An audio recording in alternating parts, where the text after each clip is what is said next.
Hey y'all, this is the Twin Rivers Music Scene podcast with your host Madison and Reed.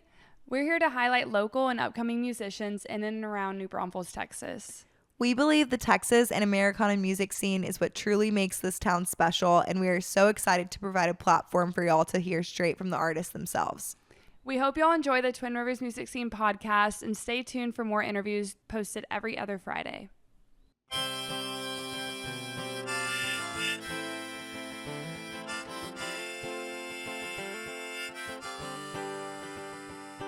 No venue too far, any song at every bar. Here to cover your needs. Twin Rivers Music Scene.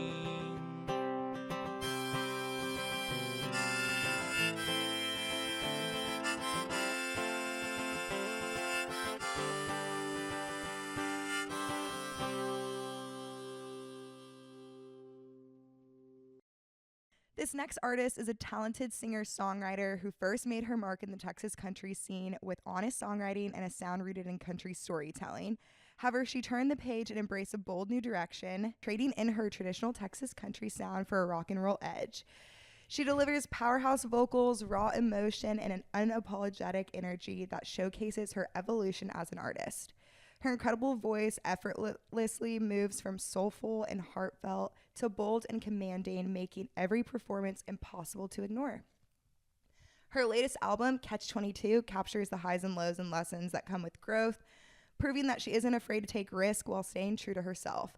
Twin Rivers is so excited to welcome Remi Mae to the podcast. Thank you, Madison. That was outstanding. Everyone always has that reaction. I'm like, we love it. That's beautiful. You guys do a great job. Gosh, I feel really good about myself right now. That's the whole point. Thanks. And it's all true. Thank you. I'm happy to be here. Thanks, guys. Thanks. And we're sitting in Yellow Dog Studios. Yellow Dog. You can probably hear him bark in a little bit. Which is like your second home. Second home. Yes. Actually, well, maybe I shouldn't give my address away. Right. Actually, I live. You're like, actually, I live. But I live very close to Yellow Dog Studios. So yeah. So Remi, you just released your album Catch-22 a couple weeks ago. How has that response been so far? Yeah, actually last Friday. Yeah. It's been great. Like I said, I've been house sitting, so I've been kind of away from the world on purpose. I dropped it and I was like, bye everybody. I like scheduled some posts to go out and then I was like, bye everybody. But I get lots of great text messages and lots of great, comments and stuff, and it's been great so far. That's so exciting. Yeah. And we actually got to witness the incredible live recording. Yeah. I was seriously so obsessed. Like walking away, I was like in awe. That whole entire production and project was just like from start to finish, like you executed it perfectly. All your little stories in it too, and just the way you moved, and like your outfit was phenomenal as well. Mm-hmm. Can you talk a little bit about like the production of that before we kind of like dive into more of the album too? Yes, there was a lot that went into that. I kind of did that. So for those of you that don't know, I'll release the footage eventually, I actually just got it back. But it was a live audio and video recording of basically the whole album. And it was right here. So you guys were sitting, sitting like right back here, right? Mm-hmm. It was beautiful. The stage was over here on the whatever end of Yellow Dog that is. And it took us a couple months to, me, Dave, and Casey. Dave Percival came up with this idea which Dave Percival is the one that started Yellow Dog in the 90s. Mm-hmm. He was like, dude, we should do like a Portishead kind of, you guys know Glory Box, Portishead? It's like a live, You've heard the sound on Instagram like a million times. Okay. But it was this live, live recording kind of thing where this whole band is like kind of in a circle in this big room and there's an audience and it was like, it's in the 90s and it's like really intimate, it's really cool. He was like, what if we did like this Portishead thing? And he showed me the video and I was like, we gotta do that. And we were like, how do we do that in here? Like, it's big, but it's not that big, And so we somehow put a teeny tiny little stage. We made it work. We took all the couches and the chairs that we have in this building, and you guys saw, we like shoved them in here. And it was supposed to be like 35-ish people, and it was more than that. It was probably like 80 or something. There was a lot of people here. It was like packed. Yeah. It was a lot of people, which was my fault. And I didn't think that many people would RSVP because it was like invite only, And I it turned out awesome. But I remember, walking in here and I was like, whoa, there's a lot of people in here, like walking to the front of the stage. But it was beautiful. And we covered 9 songs on the album. We did all 9, and we played them. Basically, the whole point of doing a live audio and video recording was to showcase that that's basically how we recorded it. You know, like so many bands they can't always recreate exactly what they've recorded, you know, but that we tracked it almost exclusively live. Like when we tracked the album, Dave was right there, Casey was literally right here, and I was right there, and Phil was in that drum room right there. So it's kind of like an ode to just the authenticity of rock and roll, you know, and playing it live and being able to do that. So, but yeah, a lot of work went into it. I had a ton of help. My parents were here from Colorado. Dave and Casey, oh my God. They did the majority of the work. I'm just like running around. I'm like, somebody tell me what to do. Like, tell me when to go. Tell me when to walk out. But I had like the little you know, like set list that I handed out to everybody, and we had like the popcorn, and it was like red and blue themed, and that outfit that I had on, which is the same one that's in the album cover, I had a lady, her name's Antonina. She's beautiful, lovely, and I had her make that outfit for me, last year actually, before I shot the album cover. And I just drew it for her, and I got fabric, and she was like, I can do it. I was like, that's I awesome. love that. That's so cool that you drew it.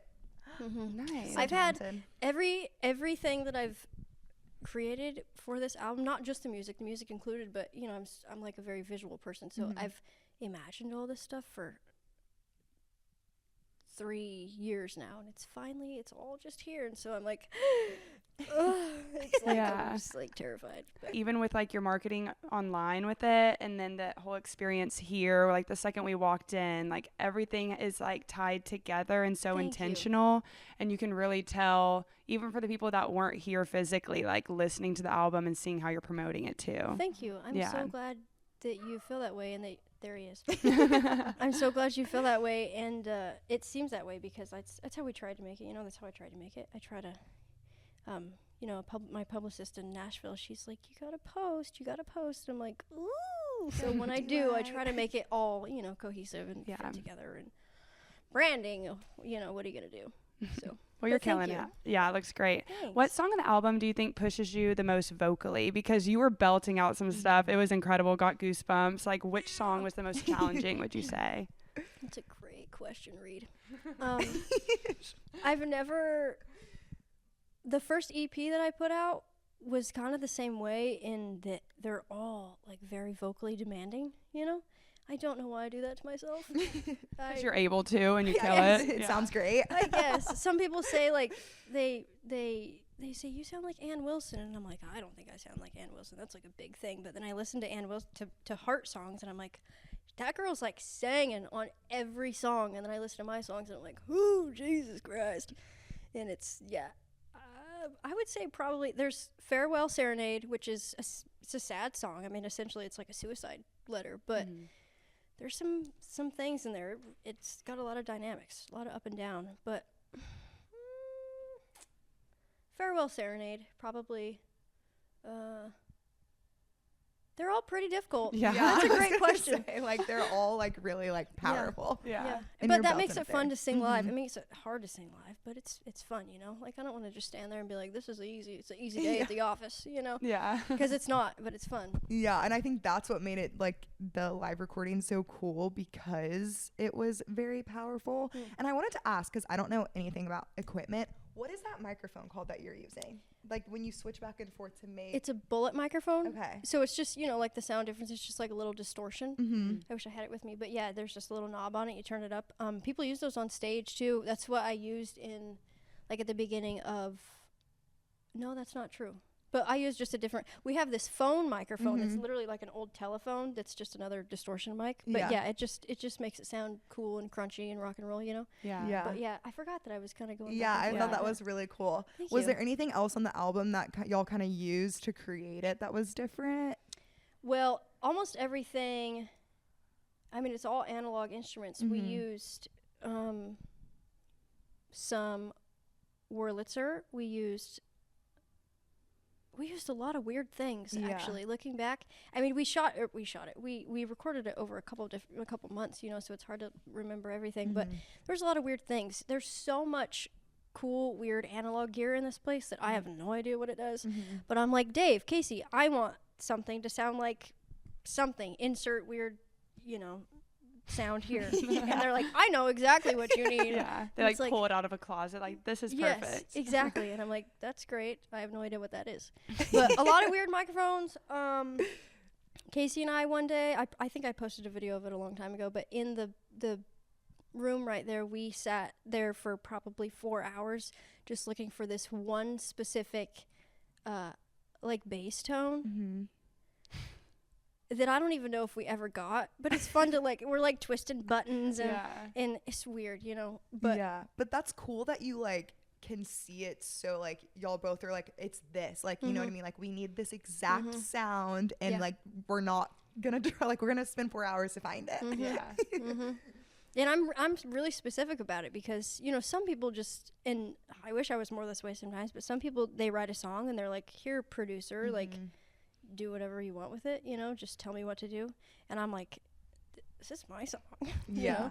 Like, I'm going to co-produce this and I need your help. Let's co-produce it. But I have very specific, you know, sounds in my head for what I want. Have you always been like that? Or do you think as like your music has evolved, you've kind of gotten more into like involved with the producing part? Or have you just like always kind of like had a particular way with doing stuff because you're very like visual and creative, do you think? I think both. I think with this project, I had a lot more confidence coming into it than my last project because I was 19 when I recorded my first EP and I didn't know anything. I barely even I just wrote them on the guitar, just a couple chords, you know, and Dave and Casey and whoever, they made them into real songs is what I said at the time, you know. And with these songs, like I said, I had them in my head. So I think I was more confident coming in. And also, you know, Casey and I being together, I don't feel as bashful about being like, I fucking hate that. Yeah, like, that's true. we need really to do voice something it. different. Yeah. Yes. So, you know, there's no like barrier. wall. Yeah. There's no. We got no filters. Yeah. I can be like, I don't know what I want, but I know that it's not that. Yeah. Try You know? it again. Yeah. And he's like, girl, you're not paying me. Like. Right. You're like, you know, and other things. Again. Exactly. Speaking about how your album is so intentional, I feel like the story that you're kind of telling between or in each song is very like all tied together. You make a lot of societal references and just like commentary about the world that I think is super powerful. Thank you. What's like your main kind of message that you want to portray through the album if someone listened to it from top to bottom? It's a great question. My mom, at the beginning when I first showed her these songs, she called it angry rock, which to me it's not, because when I think of angry rock, I think of like NF, you know, it's like very, you know, but I have a lot to say, or I did at the time, I guess, when I wrote this stuff. Got it all out. Like still standing on it. It really does feel that way. I listen to this and I'm like, yeah, all right. You And know, now that it's out, you're like, okay, That's can take all a I have to hiatus. say. Yeah, thank you. that's all I have to say. Drop the mic and like disappear to Bastrop for a little bit. That's literally what I feel like. It's been like 2 years of like all this stuff, and I'm like, okay, now I've like said what I want to say, and I can rest, you know. But yeah, there's a lot of, I guess, sort of stuff that you could say is, some people might say is controversial. I don't think it's controversial, obviously, because it's what I believe in. But it's just opinions, you know, and a lot of stuff about just not necessarily capitalism, but like consumerism and like paved paradise, put up a parking lot kind of stuff, you know, just like everybody through the 60s was singing about. And yeah, a lot of that stuff about, there's a line in Divine I Pray that's, I think, the second verse that talks about pave over land and sand and trees to make good use of golden keys. Where's the sacred separation? Just a lot of that stuff. Because I come from where I come from in Colorado, and just the type of family that I come from, which by that I just mean like very agricultural. I shouldn't say that because it's not like we're farmers, but just like a rodeo family, you know, and in small Western town. lifestyle. And yeah. And and then you move to a big place, and even there, of course, but you like driving through Dallas and you're like, oh my God, it's just concrete, you know, and it's like, how do people live like this? Yeah, I don't know. But, which they do, you know, and everybody has their thing and to each their own, but to me, it makes me feel like I'm being suffocated, you know? So I just write when I know, and I'm not one of those people that's like, I'm going to sit down and write a song today. I have to like be really inspired by something, you know, so whatever bubbles up, but I guess I had a lot to say when I was writing this I love stuff. that so much. So speaking about your kind of like Western influences, and I know you started out in the Texas country scene.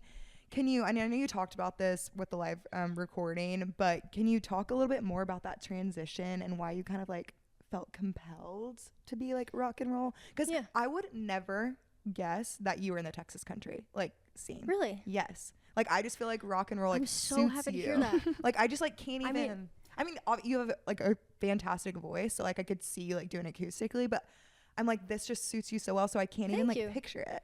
That's crazy because I usually get the opposite. Really? Well, if people haven't heard me sing and they've just like seen my stuff, they're like, you're totally Texas country, you know? Yeah. But I'm like still proud to have like one foot in the Texas scene. I moved here specifically for a reason, you know, and not Nashville because this is the place, you know, and I love it. But I feel like it has a lot to do with my just musical influences. Like growing up in a rodeo family, a cowboy family, a lot of country music, mostly country music, but also I have older parents. They're not old, but my dad is going to be 69 and he's not old, but like I'm 24. So an older dad, which means all that great classic rock, you know, and like rock and roll. So we were always rocking out. Our family, there was never ever a car ride where there wasn't music. And my mom sings and my sister sings and everybody, it's just a musical thing. So a lot of rock and roll. So I've always sang rock and roll. I've always dug it. I never even really within myself differentiated the two of like, I have to sing country or I have to sing rock and roll. Until I started playing gigs and people would be like, well, what genre are you? And I'm like, Like, do I have to pick? Yeah. And so my first EP is 6 songs, but that's what was cool about coming to Yellow Dog, which it was in Wimberley at the time. I was like, listen, Dave, Casey, I have these songs that are pretty clearly Texas country songs lyrically, you know, but I'm not entirely, you know, I want a little rock in there. So even my first project where we marketed it as Texas country, it was Texas country Americana, you know, but it went to Texas radio. And there's some like washing machine songs, pretty country and whatnot, but there's some songs in there that are really rock leaning. So with this, it's like when I started writing these songs, I was like, it wasn't like a conscious decision of like, I don't want to play Texas country anymore. You know, it was just like, oh, these are rock songs. I sing rock and roll. You know, I can sing country fine, and I love singing country. Actually, it's so fun, but I love to sing rock and roll. You know what I mean?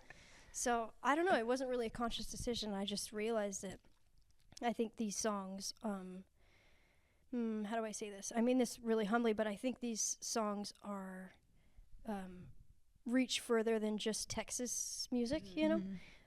Especially as far as like touring, you know, these songs are like, you know, the people in the Midwest would get down to this stuff because that's where people love rock and roll, you know, in bigger cities and things like that. So it's been interesting navigating how to make it reach to those places, you know, because people here love rock and roll too, but this is the Texas country place, you know? Yeah. So, yeah. The fluidity between like Texas country and rock is so interesting to me because I feel like there's a lot of artists that kind of teeter that line. Totally. And like we saw Braden Stewart play at Green Hall a couple days ago. Yeah. I never heard him before, but if he was not physically placed in Green Hall, I'd be like, this is a rock band. But like there's people that like in like South Hall and Giovanni and the Higher Guns, and those are to me obviously like a different kind of rock than what you're putting out. But it's like still, Red Dirt rock, but absolutely. It's still like it fits that genre, or it fits that like demographic of people going to the shows and the venues, but in such a unique way. I think it's so cool that people can kind of ride that line or go back and forth or do their own combination of it. I agree. South Hall is they're a huge inspiration to me. I've loved South Hall since high school, and then I ended up getting to play Pampa Fest with them, and as I'm watching them play, and I sang on stage with them, but as I'm watching them play, I'm like, we just played like the same set pretty much, and like we're playing the same music. You know? Yeah. But yeah, it's awesome. I love There's a full lot of circle good moment. like kind of crossover country rock stuff. Yeah, for sure. So do you feel like any kind of pressure whenever you're talking about genres to fit into either one, or like are you just like that doesn't really exist anymore in this space? I think when I first started to announce that I was recording a rock album, I had a lot of people go like, what? It's like around here, like, why are you doing that? Or what are you doing? Or I'd say I'm making a rock album, and they'd say, I could tell that in their head it was like, I was like, no, it's actually rock. It's not like we were just talking about. Yeah. It's not like some red dirt rock or like Texas country with twinges of rock. Like it's like to the point where I can't send it to Texas radio, right? It's I was like, rock and no, it's it's different. So a little bit. I think I'm over that now. People are gonna try to put you in a box no matter what, and try to, we're humans and our brains like little things neat and tidy, like little boxes, So whatever, I don't know. Yeah. As far as like what people ask me, they're like, well, what does it sound like? Like, what do you compare it to? And I'm like, right now, I don't know. Even like Jack White, maybe, but also some things could be a little bit South Hallish, like if you're in this area and you know them, but it's not. I don't know. It just really depends. It's hard to compare it to anything because it came from my own brain, So I don't know. Yeah. And I feel like when people go to shows and they experience artists like yourself, or they hear your album and it's like, they're like, yeah, I can't place that either. I think that's the music that sticks with people, and like people really gravitate towards, because people like to compartmentalize, but I think also people are tired of like that, or that. So I think it's great what you're doing. Well, and like, if you think about all the different kinds of stuff that's on your playlist and my playlist, like it's broad, you hardly ever meet anyone that's like, I listen to one genre of music. So I agree. It's like, you're boring then. Yeah. Well, I love that you're like, I know, right? I love that you're like bringing, like, what would you tell the people that are saying the same? It's like me and my family always talk about this, and I literally bring you up all the time, how like rock and roll is kind of like not a thing anymore. Like it kind of died. And I feel like I literally tell my dad and my cousin, because he wrote a song, Rock and Roll is Dead and Gone. And I'm like, it's not, because Remi Mae is here. And baby. It's really rock and roll though. Like, do you think that it's dying, or do you not? No, I think people have said rock and roll is dying since people like stopped doing drugs less, I don't know. They're like these kids these days aren't doing drugs. Rock and roll is dead. And it's like, no, I just do my job better because I'm not on cocaine. Okay? Yeah. I'm crying. That's so true. The bands aren't dying off as easier. Yeah. Yeah, there's more of us now. The pool's bigger because we're not ODing. This is terrible. It's so bad. Like, nobody's in rehab. The band's not breaking up. I think people have been saying that for a long time. I do think there has been this interesting wave. This is where I like teeter, because things can get controversial and whatever. Everybody has an opinion. That's fine. But I think there's been an interesting wave. I think it's getting better, but there was an interesting wave of like rock that's really more, it's like hard indie pop is the best way that I can describe it. And that's fine. There's nothing wrong with that, but I wouldn't necessarily say that it's rock, if we're looking at like classic rock characteristics, doesn't mean it's not good music. But I do feel there's an interesting, like, it's just now started to happen, which I guess is good for, could be bad for me, could be good for me, I don't know. But where there's been some people, like younger people that are kind of like me, that are like, where's the fucking rock and roll, dude, that are making rock and roll? It's like cathartic. I can't even name any artists, but I am picturing that in my brain. But I think there's a few young ones that are bringing some rock and roll back, And there's great like indie rock bands and whatnot, but there's a few just rock and rollers out there. Yeah. To kind of like completely change topics, I've always really admired like your holistic and very like environmental way of living. I love watching all your stuff on Instagram and your content. Can you tell us more about like how that influences your day-to-day life and like how you choose to live very holistically? Absolutely. I should have thought about this one. I have this great question. That's a great question. Yes, I will. really the only reason for that is because I got kind of sick when I was like 19, 20, before I moved here, it's like right before I moved here. And I was on a ton of antibiotics for like a year, which is insane. That is insane. Doctor. Ooh, we're name calling. Big Pharma. Grand We're Junction calling you Pharma. In Grand Junction, Colorado. We'll bleep that out.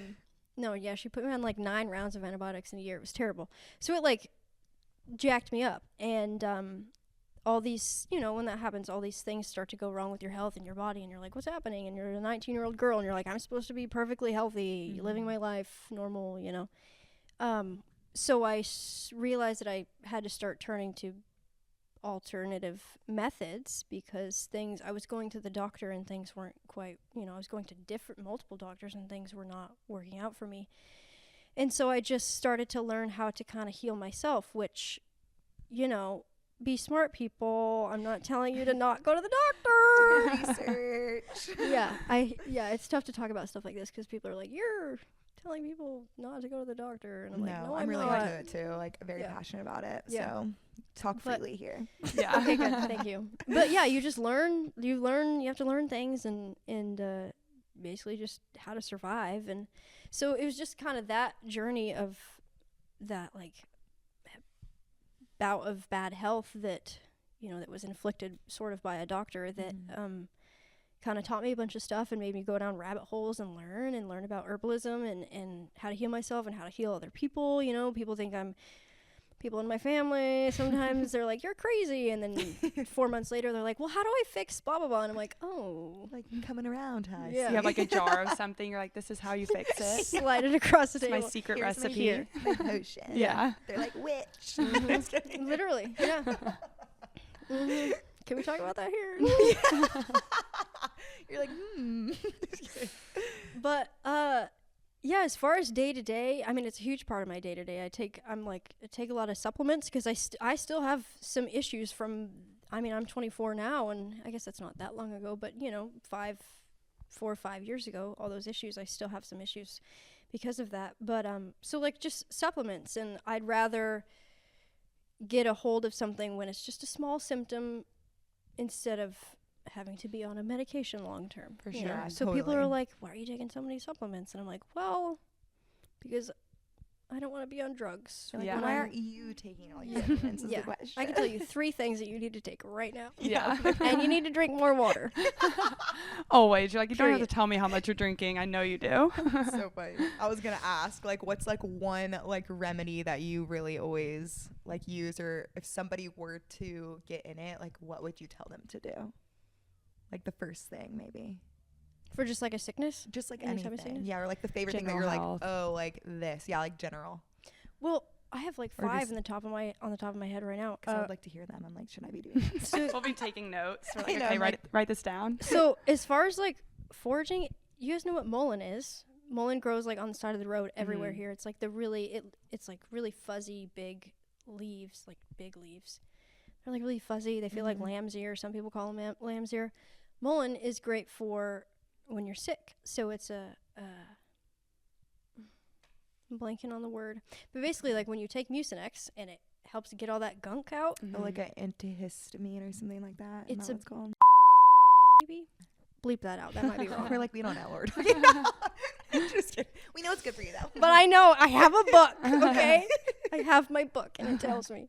I have a lot of books. I have a lot of books on herbalism, but I can't believe I'm blanking the word. But like mullein, you forage, will forage mullein like once or twice a year and dry it, and you can either, sometimes I turn it into a tincture for people to take, or you can drink it as a tea or whatever. But like I'll make tinctures and give it to my smoker friends, because I'm like, if you take this, you'll cough up all that gunk. So Mhm. when you're sick, yeah. Cool. So when you make a tincture with alcohol or vinegar or whatever the base is, it's just it's just like an extract. When you use vanilla extract or whatever kind of extract, you're just using the alcohol to extract whatever constituents you need from the plant. So mullein, helps love with that. coughs and mucus and all that stuff. If you're a person that's like really wired but tired at night, you could take something that's instead of taking a sleeping pill that's just gonna make you sleep and knock you out, you can take something that's going to actually relax your nervous system. So you can take like a Nervine, something like lemon balm or like valerian.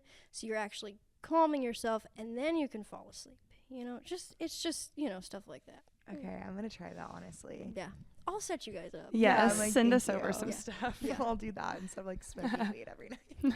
Well, To make myself pass out. but that's Right. also an herb. That's also an That's herb, true, you know? That's holistic. True. I'm already doing it. That's better than taking a, you know, a whatever sleeping pill. So That's Yeah. so true. You're already Okay, onto Remi said it's something. okay, Mom. Yeah. wait. It's natural, we promise. I'm holistic. It has okay? been used for thousands and thousands of years. Just saying. Crying. That's so funny. Love that. I know you mentioned a little bit earlier about how when you moved here, it was specifically like for the music scene and everything here. Now that you've been here a couple years in the New Braunfels and San Marcos spaces, what do you think is so unique about this area of Texas that offers musicians versus like an Austin or a Houston or Dallas hub?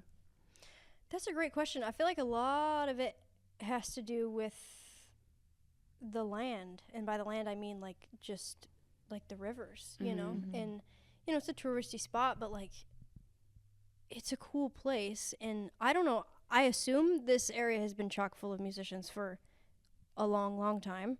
But I feel like that probably maybe started in Austin and kind of bled down. I don't know. I'm just assuming that. Mhm. But I don't know. There's just like I mean, you guys know, there's just like a richness when you walk around, like when you walk around Green and you walk around wherever, that you don't get in like Nashville or Dallas, where, you know, you walk down the street, you hear music or whatever, but like there's just something about people coming off the river and like, you know, it's just in Green and it's just where it's at. I don't know. I agree, because I think like there's like a trend of like a lot of musicians being here and like grinding and working really hard on their craft, but then there's also like the other half where people get to enjoy the nature, like you're saying, go to the river, hang out together.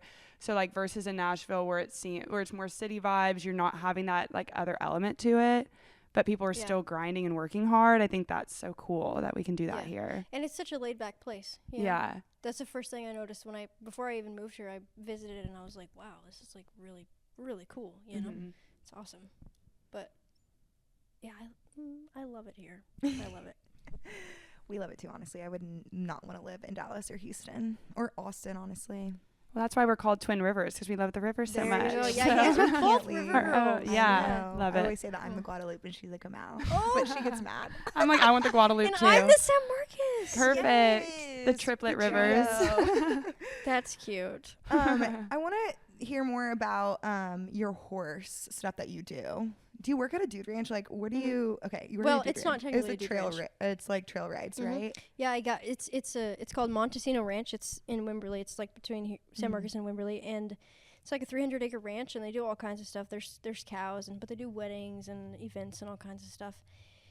And yeah, I work for a guy named Gary. He's awesome, and I take people out on trail rides, and it's really fun, and it's really laid back compared to what I grew up doing with horses, you know. And That's what I was gonna Because you say, rodeoed, yeah. right? Mhm. Okay. And well, my dad rode bucking horses for 28 years, so yeah, it's very different, but it's very fun. And Yeah. at first I was like, oh, you know, it's gonna be kind of slow and it's monotonous and whatever, but I've met people from Scotland and Brooklyn and Germany and everywhere. I've meet cool people all the time, so it's an interesting mix of like doing what I love to do as far as like something physical, you know, and being outside and horses, but also like some customer service a little bit. Yeah. Like it's a fun, you know, because everybody that's there is in a good mood because they're either on vacation or they're celebrating a birthday or an anniversary. So it's really fun, Yeah. really cool. You guys should come. I know. I was gonna say we were talking about like going. We want to like promote the podcast there or something. Do it. Like Like this we one.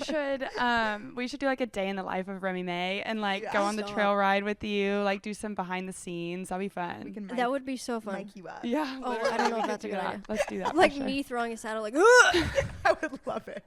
or It's like just, repetitive. like Yeah. cussing at the horses. I'm like, oh, Yeah. motherfucker. Yeah. No, my sister she's like, you should do a day in the life thing. Because a lot of times I'll have a ride in the morning and then I come here and sing background vocals or something for Yeah. someone, you know, and it's like, that's pretty cool. I have to pinch myself sometimes. I'm like, I get to do the two things that I love the very most in the world. Yeah. Who can say that? I know. I'm As a lucky like two girl. of your jobs, I think that's incredible. I feel very lucky to do. I mean, I, set it up that way, but I also feel very, very lucky that I found that place. Because when I first moved here, I wasn't around horses for a couple years, and I would go home to visit my parents, and I would like team rope with my dad, and I would come back and be like, like, I have no horses here. This is so sad. Like, feel sorry for myself. And so I found that place, and I just cold called the guy one day, Gary, and I was like, hey, dude, these are my credentials. Do you need help? And he was like, sure. I love that. Yeah. And it's been it's like a year and a half. Yeah. Okay, That's nice. so sweet. And now you're going to Wyoming. Now I'm going to Wyoming to do all kinds, to horse wrangle and model and do all kinds of fun things. Yeah. I love that. We can't wait to see all that. That'll be cool. Me too. Who knows how that's going to go? I think you need to start be like great. doing the day in lives there, honestly. So Yeah. you can see you camping. Day in the life. Haven't had a shower in 5 You're like, days. they're scary. You're like coming out of a tent, but you're like, I'm about to go model now. I can do it both. And my hair's like, Yeah. yeah. That'll be great. Well, where can people follow you on Instagram and Facebook, all those things, so they can see content like that? And then also stay in tune with your music and your new album release. Remi Mae Music is what I am on Instagram, but just search Remi Mae on Spotify, Apple Music, whatever. I actually don't think I'm on Pandora. I don't really know why. I thought I was until someone told me the other day. Do people still use Pandora? I don't know. I forgot about Pandora, too. honestly. So maybe not Pandora, but I don't know. You'll Maybe have to one check. day. Yeah. But YouTube, I think. I don't know. But Remi Mae Music, it's REMIMAE. You can find me anywhere. Find me on my website. Send me an email. Let's go have some coffee. Or a trail ride. Or a trail ride. Well, awesome. Well, thank you so much. I've been dying Thank to you have you on guys. the podcast, so I'm so glad it I know, finally we've been talking about it happened. forever, Yeah, guys. I know. Thank And it was you. honestly perfect with your album release, so I was like, we gotta get her. Yeah. So thanks for hanging This out is with us. very special what you guys do. It's you're talented. Also that you edit everything and you Like, guys don't tell people that just in case it's bad. but it's not, it never is. It's always outstanding. It's always Thank outstanding. you. That's so You guys sweet. work hard. You guys should give yourself a little pat right Thanks, now. Everybody Remi. give Appreciate themselves you. a pat on the Yes. You guys are awesome. And Me we're too. matching today. Oh, I oh know. my, All of our yes. white Triple shirts. rivers. Yes. Triple I thanks. know, the triple rivers. This is Yeah. our San Marcos River. Thanks So for watching, guys, new everybody. edition. Alrighty, again, this has been the Twin Rivers Music Scene podcast with your host Madison and Rito the Cheeto and our special guest Remi Mae. That's my nickname. I'm Remy the Rat from Ratatouille. Oh, wait, Remi, that's I feel perfect. bad saying that about you. Our special guest, Remi the Rat. Rem Rat. Thanks, guys.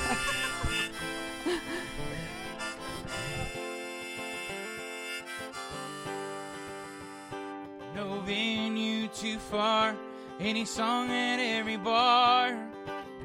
Here to cover your needs. Twin Rivers Music Scene.